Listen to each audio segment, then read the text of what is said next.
Hello guys, അപ്പം നമുക്ക് ഉച്ചയ്ക്ക് ഒരു ഊണ് കഴിച്ചാലോ? അപ്പം ഞങ്ങൾ റെസ്റ്റോറൻറ്റിൽ കയറി. ഞങ്ങൾ മെയിനായിട്ട് നോക്കിയ സീ ഫുഡായിരുന്നു കേട്ടോ. അവിടെ വരാൽ കറി ഉണ്ടായിരുന്നു, ക്രാബ് ഉണ്ടായിരുന്നു, കൊഞ്ചുണ്ടായിരുന്നു, അങ്ങനെ അതൊക്കെ ഉണ്ടായിരുന്നു. ഞങ്ങൾ വരാൽ കറിയാണ് പറഞ്ഞത്. അങ്ങനെ നമുക്ക് നാടൻ രീതിയിൽ ഇലയൊക്കെ ഇട്ടിട്ടാണ് നമുക്ക് ചോറൊക്കെ തന്നത്. കുറേ കറികളുണ്ടായിരുന്നു, അതിലൂടെ കപ്പയുണ്ടായിരുന്നു, പിന്നെ നമ്മൾ പൊടിമീൻ പറഞ്ഞിട്ടുണ്ടായിരുന്നേ. അപ്പോൾ ഇത്രയും സാധനങ്ങളുണ്ടായിരുന്നു. പാവയ്ക്ക കൊണ്ടാട്ടമുണ്ടായിരുന്നു, പപ്പടവും ഉണ്ടായിരുന്നേ. അപ്പം നമ്മുടെ മെയിൻ ഐറ്റമാണ് ഈ സാധനം, വരാൽ കറി. അപ്പം ഞാൻ കണ്ടപ്പോഴേ ഇച്ചിരി ടേസ്റ്റ് ചെയ്യാൻ നോക്കി.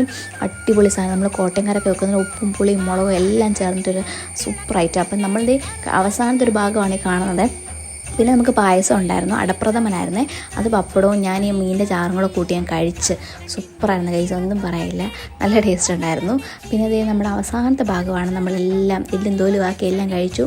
അപ്പോൾ ഈ ലൊക്കേഷൻ വരുന്നത് സംക്രാന്തിയിലുള്ള അടിച്ചിറയിലുള്ള സുമീസ് കിച്ചൺ എന്ന് പറയുന്ന റെസ്റ്റോറൻ്റ് ആയിരുന്നു കേട്ടോ. അടിപൊളി ഫുഡായിരുന്നു. എല്ലാവരും ഇവിടെ വന്ന് ട്രൈ ചെയ്ത് നോക്കണേ.